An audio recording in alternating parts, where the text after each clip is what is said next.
Assalamualaikum warahmatullahi wabarakatuh. Teman-teman semua, pada kesempatan kali ini, video pembelajaran kali ini dalam materi pendidikan agama Islam dan budi pekerti akan membahas tentang materi menyambut usia balik.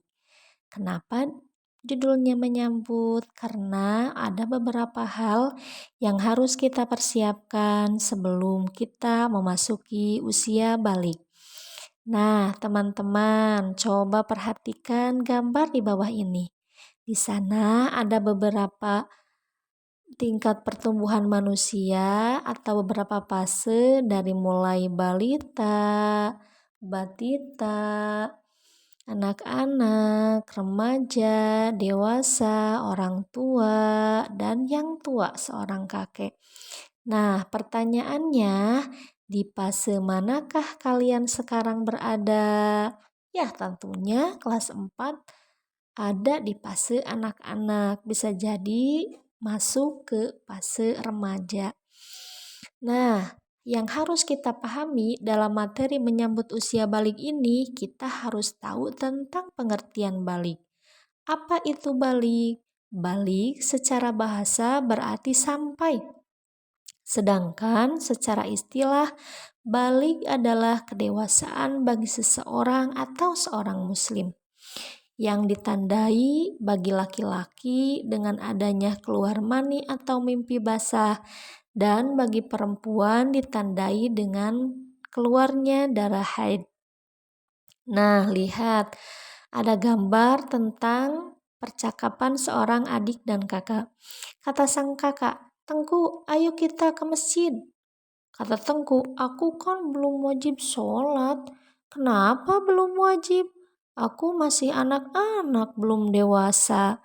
Kakak kan sudah SMA, sedang aku masih SD." Kata sang kakak, "Batas dewasa itu bukan ditentukan oleh tingkat sekolahnya Tengku, tapi diketahui dari tanda-tandanya." "Baiklah kakak, aku ingin belajar tanda-tanda balik itu."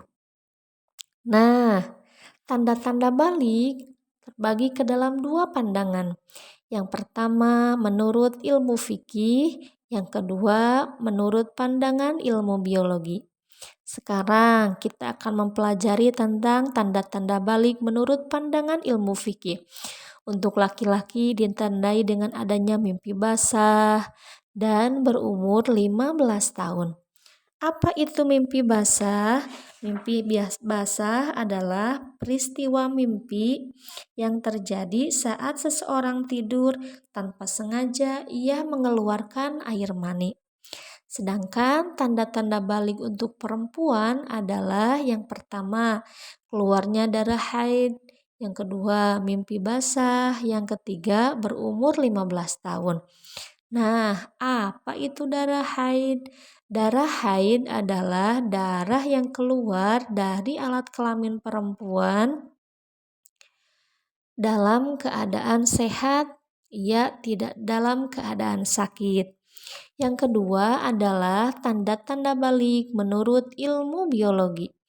Untuk laki-laki ditandai dengan tumbuhnya jakun, suara terdengar lebih besar, tumbuhnya rambut di bagian tertentu, badan lebih tegap dan berotot.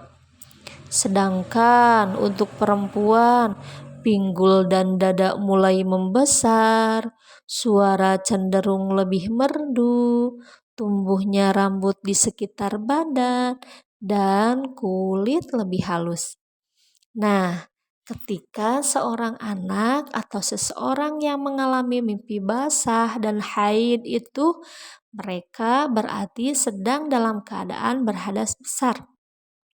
Nah, untuk bersuci dari hadas besar dan dia bisa melakukan ibadah seperti sholat, membaca Al-Quran, serta ibadah yang lainnya, maka kewajibannya yaitu wajib mandi terlebih dahulu. Nah, mandi setelah hadas besar disebutnya mandi wajib. Sekarang bagaimana sih tata cara mandi wajib itu? Yang pertama yang harus dilakukan adalah mencuci kedua telapak tangan sebanyak 3 kali. Yang kedua, mencuci alat kelamin dengan tangan kiri. Yang ketiga, membersihkan tangan kiri dengan menggunakan sabun. Yang keempat, berwudu dengan sempurna. Selanjutnya, niatkan dalam hati niat untuk melaksanakan mandi wajib. Selanjutnya, menuangkan air pada anggota badan sebanyak 3 kali secara sempurna. Selanjutnya, yaitu menggosok-gosok badan sampai yang terakhir adalah membasuh kaki. Ketika seseorang dalam keadaan junub atau berhadas besar, ada beberapa larangan yang tidak boleh ia lakukan. Yang pertama, tidak boleh sholat. Yang kedua, tidak boleh tawaf. Yang ketiga, tidak boleh memegang Al-Quran. Yang keempat, tidak boleh membaca Al-Quran. Yang kelima, tidak boleh diam di dalam masjid. Yang keenam, tidak boleh melaksanakan ibadah puasa. Seseorang jika telah mengalami tanda-tanda balik, baik itu mimpi basah, atau haid, atau usianya sudah mencapai 15 tahun, berarti dia telah disebut mukallaf. Apa itu mukallaf? Mukallaf artinya orang dewasa yang wajib menjalankan hukum agama. Semua aturan agama wajib dijalani, baik itu aturan dalam akidah, aturan dalam ibadah, maupun aturan dalam akhlak. Semua perbuatan akan dibalas oleh Allah Subhanahu wa Ta'ala. Amal baik dengan pahala dan amal buruk dengan dosa. Nah, kesimpulannya pada video pembelajaran hari ini, jika seorang muslim telah mengalami tanda-tanda balik, artinya orang tersebut diwajibkan untuk menjalankan syariat Islam secara utuh. Karena segala perbuatan yang baik maupun yang buruk akan dibebankan kepada dirinya sendiri. Syukron, terima kasih. See you next time. Wassalamualaikum warahmatullahi wabarakatuh.